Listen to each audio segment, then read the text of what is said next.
하나님 말씀 보겠습니다. 신약 성경 히브리서 8장 1절에서 2절 말씀입니다. 신약 성경 히브리서 8장 1절로 2절 말씀 하신다고 제가 공독해 드리겠습니다. 지금 우리가 하는 말의 요점은 이러한 대제사장이 우리에게 있다는 것이라. 그는 하늘에서 지극히 크신 이의 보좌 우편에 앉으셨으니 성소와 참 장막에서 섬기는 이시라. 이 장막은 주께서 세우신 것이요 사람이 세운 것이 아니니라. 아멘.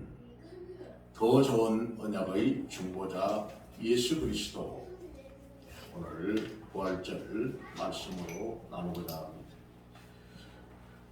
구약 시대에는 속죄의 희생 제물을 짐승을 잡아서 피를 제단 옆에 뿌리고 또 제물을 번제단에 올려 태워서 그 연기가 태워서 올라가는 그 짐승의 기름이라든지 이 냄새가 털 이런 것들이 올라가는 이런 것을 보는 순간 백성들은 자신의 죄가 용서하여지는 것으로, 사해지는 것으로 여겼습니다.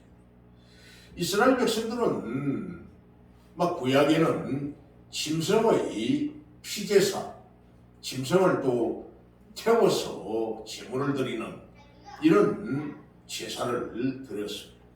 그렇지만은 신약 시대에 이르러서 히브리서 기자는 예수 그리스도께서 스스로 흠이 없고 순결한 어린 양이 되어서 십자가에 제물되어 죽으시고, 그러니까 구약의 그 구약 시대의 짐승을 대신하여 흠없고 점없는 1년 된 그 숫송아지와 같은 순념사와 같은 이런 제물되어 죽으시며 이제는 사망 권세를 깨뜨리고 부활하시고 성천하셔서 하늘 장막의 대제사장이 되셨다, 이렇게 말을 하고 있습니다. 2절 말씀에 그렇죠. 성소와 참 장막에서 섬기는 이시라. 예수님을 성소와 장막에서 부리는 자다, 부림을 받는 자다, 이렇게 설명을 하고 있습니다. 구약의 성막과 성소는 하늘 성소와 장막의 모형에 또한 불과하다 했습니다.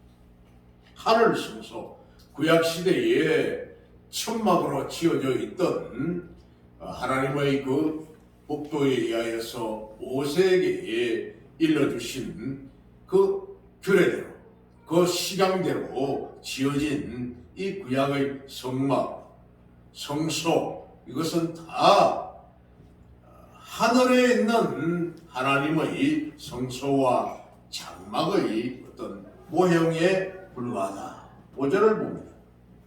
그들이 섬기는 것은 하늘에 있는 것의 모형과 그림자라. 그들이 현재 그 구약시대에 섬기던 그 성소와 장막이 바로 하늘 성소의 모형이다, 그림자다.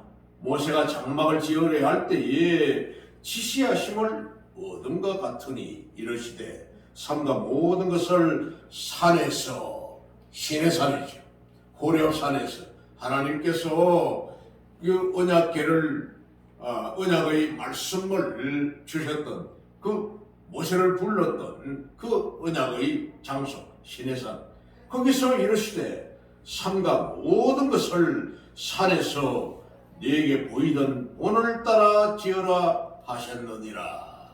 너에게 보여주신 대로, 너에게 그 규격이라든지 이런 식양을 말씀해 주신 대로 그렇게 지어라 했다는 거. 진정한 성소와 장막의 원형은 이제 하늘나라에서 완성되고 복원되었다고 함으로써 구약 당시의 대제사장이 지성소에 들어가신 것의 그림자요 또 예표였던 것입니다. 부활하신 예수님이 하늘에 오르셔서 하늘 성소에 하나님 보좌 우편에 앉으셨으므로 이제 하늘에서 완성이 되었다. 그러면 이제 지상에 성막과 성소는 없어지는 겁니다. 예수님이 십자가에 달려서 운명하시는 그 시간에 지상에 있는 지성소로 들어가는 입구의 성막의 그 들어가는 입구가 장막으로 덮여져 있었는데 그 지성소로 들어가는 이 그 덮여져 있는 출입구의 이 장막이 텐트죠. 커튼이 장정 거의 한 300명이 와야만이 들 수 있는 그런 무게라 합니다. 두께도 어마어마한 두께라고 합니다. 그 두께가 엄청난 어마어마한 두께다. 그거 장막이 그냥 위에서 아래로 찢어져 버렸다. 찢어져. 그러니까 대제사장이 1년에 한 차례밖에 들어갈 수 없었던 이 그 장막 출입문이 예수님이 운명하시는 그 순간에 바로 위에서부터 아래로 찢어져 버리고 예수님의 그 십자가 처형을 집행하였던 로마 백부장이 그를 보고 하늘이 캄캄해지면서 지진과 폭풍이 일어나고 그러면서 그 지성소에 있는 그 현상을 보면서 장막이 찢어지는 이런 현상을 보면서 이는 참으로 진정 그리스도였다 하는 것을 인정했다고 합니다.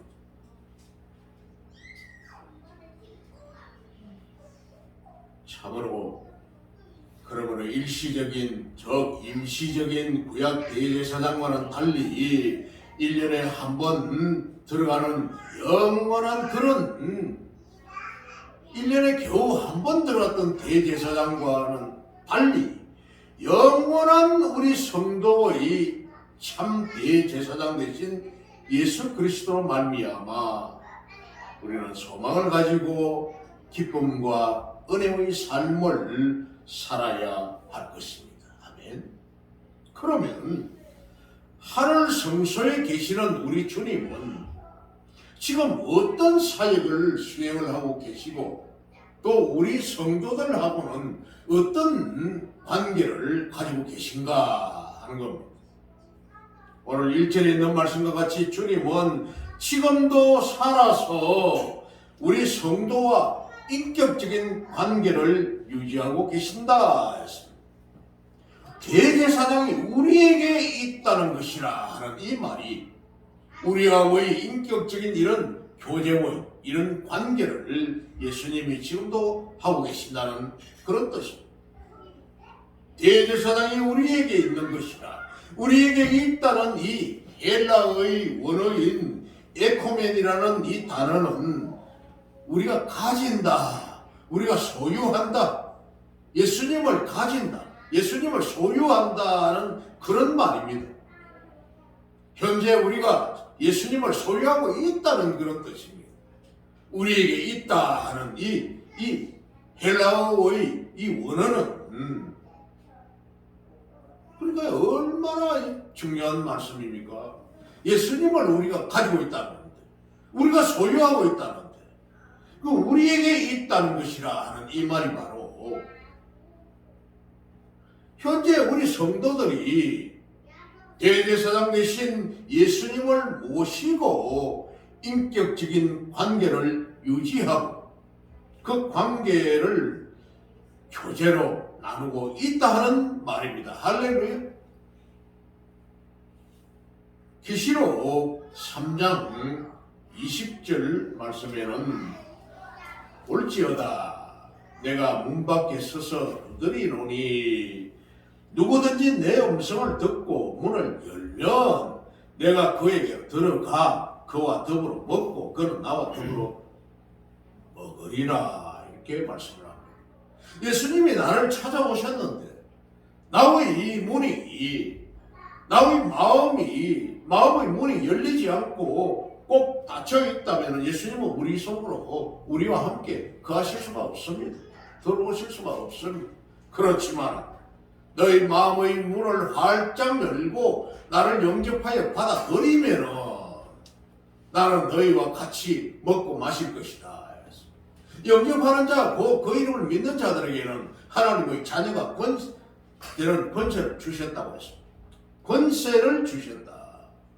골로새서 2장 19절에도 머리를 붙들지 아니하는지라 온몸이 머리로 말미암아 마디와 힘줄로 공급함을 받고 연합하여 하나님이 자라게 하심으로 자라게 하느니라 했습니다. 머리가 예수님이 되시니까 우리는 모두가 그 지체가 되었습니다. 각 뼈 마디와 피부와 살과 각종 손과 발, 머리, 눈, 귀, 코, 다리 모든 그런 기능을 하여서 주님과 한 몸이 되니 하나님께서 자라게 하신다 해서. 또 요한복음 15장 5절에서는 나는 포도나무요 너희는 가지니 가지가 포도나무에 붙어 있으면은 너희는 열매를 많이 맺는다고 이렇게 말씀을 합니다. 내가 포도나무의 원 줄기다, 원 뿌리니까 너희는 가지가 되었어. 즉 내게 붙어 있어서 열매를 많이 맺어라 이렇게 말씀한 거죠. 에베소서 1장 23절에도 역시 우리의 이 교회는 그의 몸이니 예수님의 몸이니 만물 안에서 만물을 충만하시게 하게 하시는 이의 충만함이니라 이렇게 말씀했습니다. 교회는 바로 예수님의 몸이라고 하고 있습니다.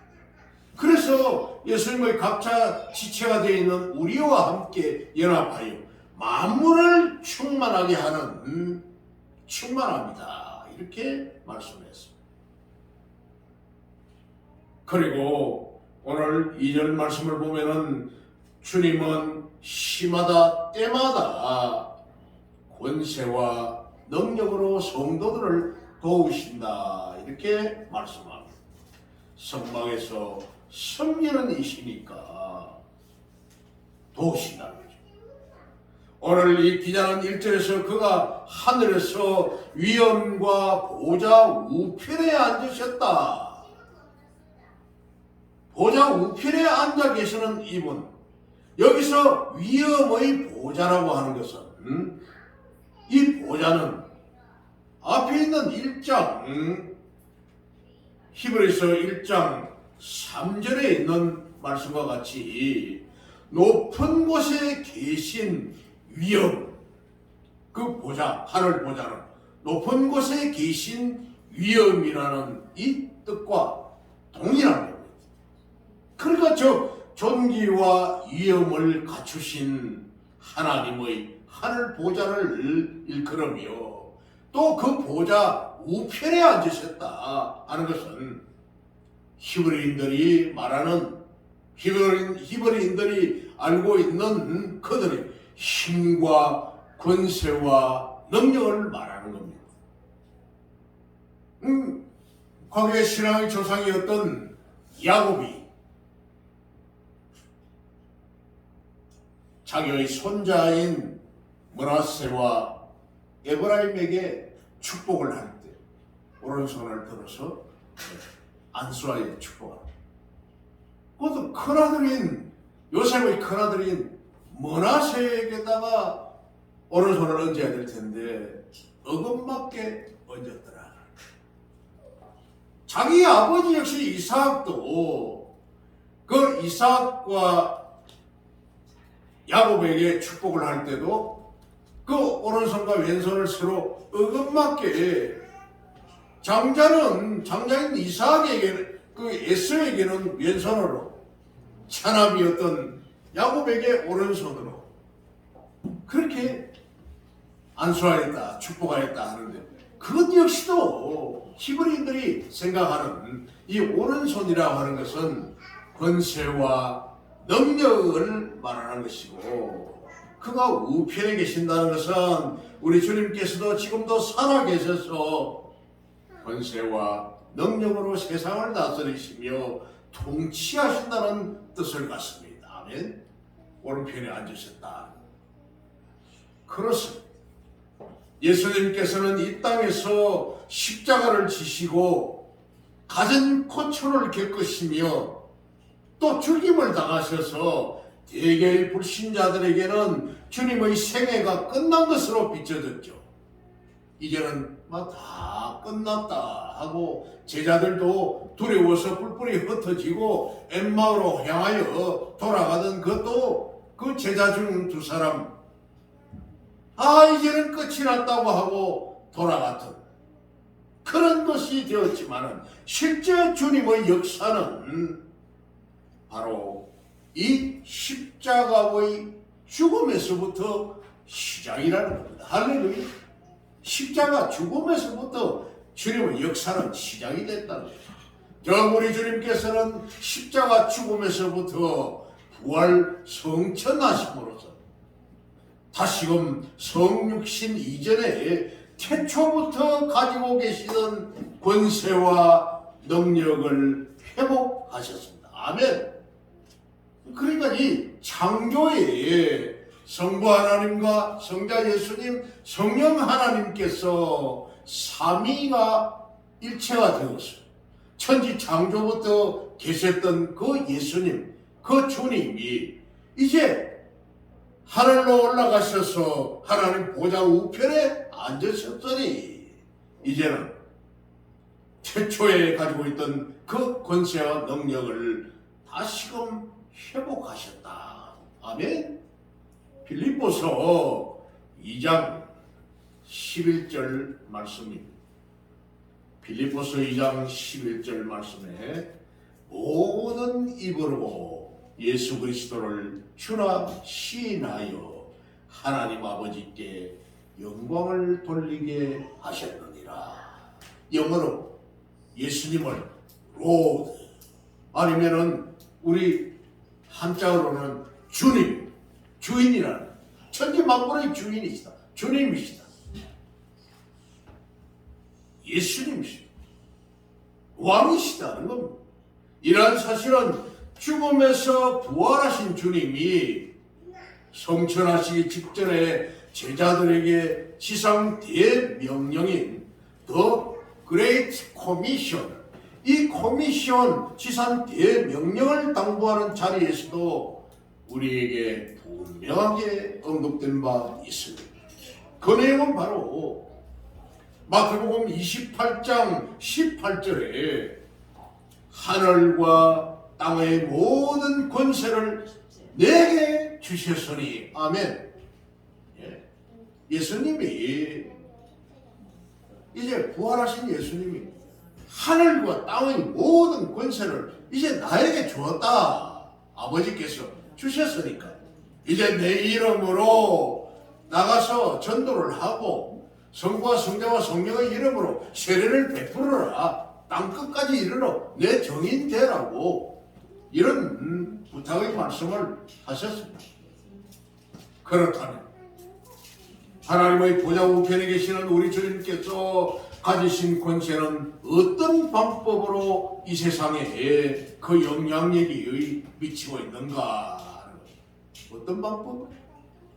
이에 대해서 영국의 웨스트민스터 대요리문답 54번에서는 그가 하나님 우편에 앉아 계심으로 지극히 높아지신 그리스도께서는 기쁨과 영광이 충만하여 하늘과 땅에 있는 모든 것의 권세를 받으시며 그의 교회를 모으시고 또 그 교회를 보호하시며 원수를 제어하시고 그의 사역자들과 백성에게 선물과 은혜를 주시며 이렇게 기록되어 있습니다.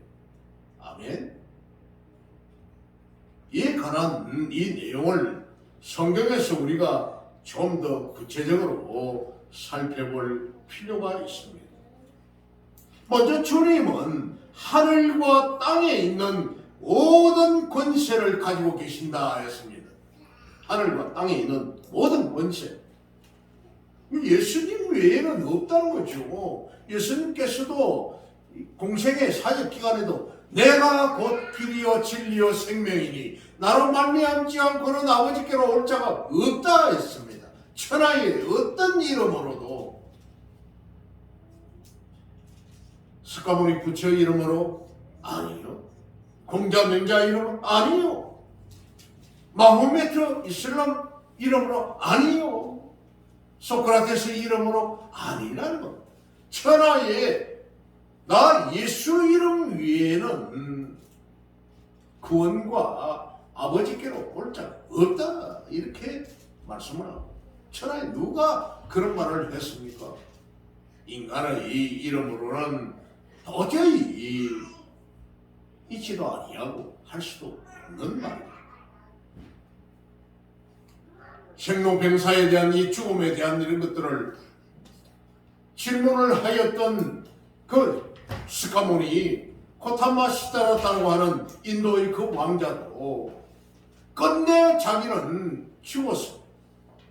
한간에 의하면은 상한 돼지고기를 먹고 식중독에 걸려서 죽었다고 이렇게 하고 있습니다. 왜 어떻게 죽었는가? 또 죽음에 대한 것을 영원히 안 죽는 것, 선지자라고 부처님이라고 와서 질문을 하니까 나도 모른다. 죽음에 대해서 나도 모른다고. 나도 방법이 없다고.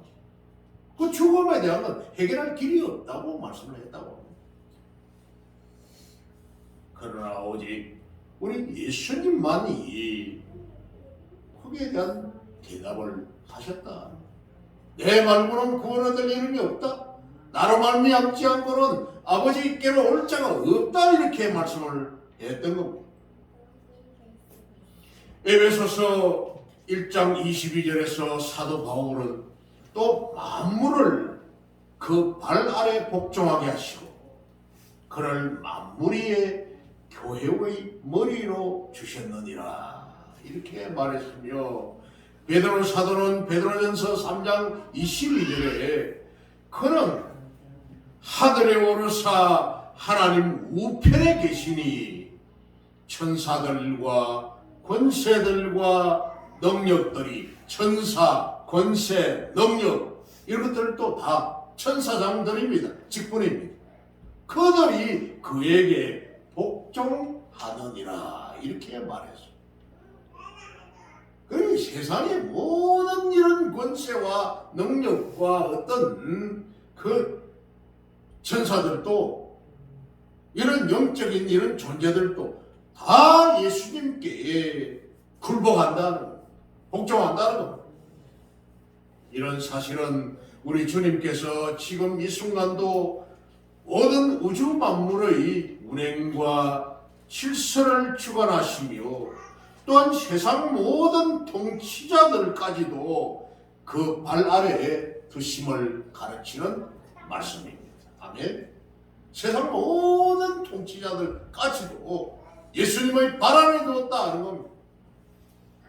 정말 맞습니다.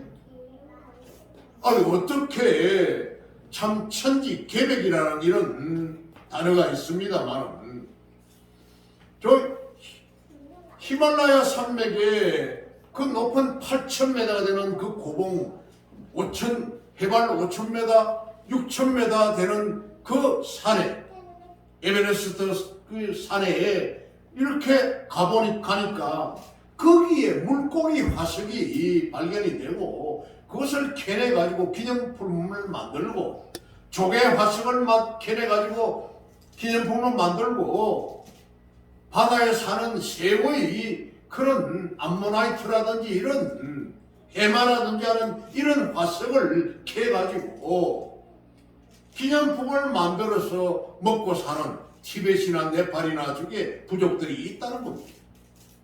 과거에 그럽니까? 그 높은 5,000m, 6,000m 되는 이런 산이 바다 물속에 있었다가 올라왔다는 거죠. 과거에는 한 덩어리로 있었던 이런 것들이 아시아판이다, 유라시아판이다, 태평양판이다, 남태평양판이다 하면서 지각 변동이 일어나고 화산이 일어나고 지진이 일어나서 갈라져서 오세아니아주가 되고 아시아주가 되고 아프리카주가 되고 또 갈라져 저아메리카 대륙이 되면서 그래서 저 남미 칠레라든지 저 지역에 가니까 어마어마한 두꺼운 그 사막에 소금 사막이 있다는 소금밭이 있다는 거예요. 그 소금밭에서 요즘 전기 배터리를 만드는 그런 원료들을 우리나라 지금 두산그룹에서 그 아르헨티나에 가가지고 만들고 있습니다. 그 소금밭에서 이걸 캐내고 있다는 거예요.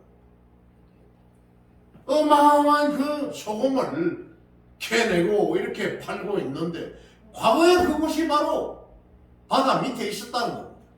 이 땅이 융기되어서 올라와 가지고는 그 사막의 뜨거운 태양에 의하여서 그 수분은 다 증발돼버리고 소금이 그냥 두껍게 얼음 겨울에 시베리아의 두꺼운 얼음판처럼 하얀 소금이 있다는 겁니다. 세계 곳곳에 기이한 이런 지형들이라든지 또 높은 산이나 우리 일상 속에서 바다 속에 있는 물고기 화석이다 조개 화석이다 하는 이런 것들이 발견되는 이게 바로 하나님의 역사였어요. 그러니까 천지가 바다가 산이 되고 산이 바다가 되는 역사, 그건 인간이 했습니까? 인간이 사람의 천하에 어떤 자가 그것을 했다는 말입니까? 그것을 어떻게 어떤 자가 그걸 만들었다는 겁니까? 그 거대한 공룡 시대에 공룡이 다 사라져버리고 파도 다 써도 끝도 없이 나오는 석유 자원이라든지 석탄 자원이라든지 각종 광물 자원이라든지 그 누가 우연히 만들어졌느냐는 거죠. 하나님이 아니시면 할 수가 없는 일이었습니다. 그랬습니다. 실로 하나님의 창조 사역에 우리 주님이 동참하셔서 모든 인류 만물을 조성하신 주님께서는 그 피조물들을 그대로 내버려 두지 않으시고 하나님과 더불어 만물의 운행을 섭리함으로써 이 땅의 모든 사람들에게 때때로 적당한 비와 이슬을 내리신다. 이를 우로를 내리신다. 이스라엘이 섭씨 50도가 되는 한여름에 거기 뭐가 살겠습니까? 사막에. 거기에 대추야자라든지 이런 식물들이 자라고 있습니다. 시틴나무라든지 또 가시떨기 나무라든지 이런 나무들이 자연적으로 살아있는 데가 있습니다. 왜? 뜨거운 동풍을 불어서 아라비아에서 동풍을 불어오고 지중해에서 차가운 바람이 만나서 밤중에 흡족한 이슬을 내린다고 합니다. 이슬을 내린다고. 이슬을 내리면은 그것이 식물의 뿌리에 들어가서 사막에 살고 있는 전갈이라든지 도마뱀이라든지 사막의 식물들을 자라게 한다고 하고 있습니다. 그러니까 때를 따라 우로를 내리시소 어인과 또 악인에게는 골고루 적당한 비와 햇빛을 모두에게 주신다. 그것을 일반은총이라고 하지 않습니까? 막 공기라든지 햇빛과 물, 비와 바람 뿐만 아니라 주님께서는 모든 세상 사람들의 일거수일투족을 불꽃 같은 눈으로 감찰하시며 또한 민족과 국가의 경계선을 확정하기도 하시는 겁니다. 또 그 국가와 국가 간의 민족 간의 그 경계선을 변경하기도 하는 일이 우리 주님이 하신다. 그러기에 세상의 모든 피조물들은 영원토록 주님의 지배와 다스림 가운데 있을 수밖에 없습니다. 할렐루야. 그리고는 교회를 지키시며 원수를 제압하시고 자기 백성에게 은혜를 베푸신다. 하늘에 오르사 하나님 보좌 우편에 앉으셔서 위엄과 권세를 가지신 우리 주님은 세상 만물을 다스리고 통치하는 것은 물론이요, 특별히 믿음의 백성들을 지키고 보호하시는 능력과 권세를 가지십니다. 아멘. 그러기 우리 성도들이 약한 세상에서 사단을 대적하여 승리의 삶을 살며 또한 온전하고 성결한 몸과 마음으로 주님께 봉사하며 헌신할 수 있는 능력은 바로 우리 주님으로부터 우리가 부여받았다는 겁니다. 그 주님의 마음을 우리가 품어 우리에게 주셨으니까 그것을 우리가 실천하고 있는 것입니다. 아멘. 그렇죠. 우리가 뭐 모르는 사람에게, 알지도 못하는 사람에게 그냥 선심을 쓰고 그를 도와주고 엎어진 자를 일으키고 배고픈 자에 먹을 걸 주고 또 아니면 돈도 주고 말입니다. 또 정말 어려운 사정을 돌아보면서 도와주는 그것은 주님의 마음입니다. 에베소서 4장 11절에 또한 교회 안에 사도로, 선지자로, 복음을 전하는 자로, 전도자로, 목사로, 교사로 이렇게 세우는 이런 역할도 우리 주님으로부터 부여받은 교회의 구성원의 조직인 것이죠. 시편 110편 1절에는 이 일들이 다 주님의 몸을 위하여 우리들을 세워 사용하신다. 여호와께서 내 주에게 말씀하시기를 내가 내 원수들로 내 발판이 되게 하기까지 너는 내 오른쪽에 앉아있으라 하셨도다 했어요. 예수님이 내 원수들이 네 발바닥에 내 발을 얹는 그 발등상이 되기까지 너는 내 보좌 우편에 앉아있으라, 이렇게 하나님께서 말씀하셨다. 그리고 이 힘과 능력은 우리 주님을 사망에서 부활하게 하신 폭발적이고 위력적인 힘을 갖기에 그 어떤 존재도 우리를 침범할 수가 없습니다. 실로 주님은 죽음에서 부활하심으로써 사망과 죽음들이 결코 사단의 세력에 사로잡히지 않도록 보호하고 인도하실 능력을 가지고 계십니다. 아멘. 우리를 보호하신다. 사랑하는 성도 여러분, 주님께서는 마지막 날 우리 성도들을 저 영광스러운 주님 나라에 안전하게 이르도록 끝까지 성령 하나님을 통해 역사해 주십니다. 그러므로 우리 주님께서 하나님의 위엄과 보좌 우편에 앉으셨다는 이 히브리서 기자의 정언은 우리 성도에게 큰 힘과 격려가 되는 것입니다. 할렐루야. 이 은혜는 우리 역시도 이 부활하신 주님을 이어서 그 부활의 다음을 이어가는 하나님의 사람으로서 끝까지 승리하면 주님을 기쁘시게 하는 우리 모두가 되시기를 우리 주님의 이름으로 축복합니다. 할렐루야. 아멘.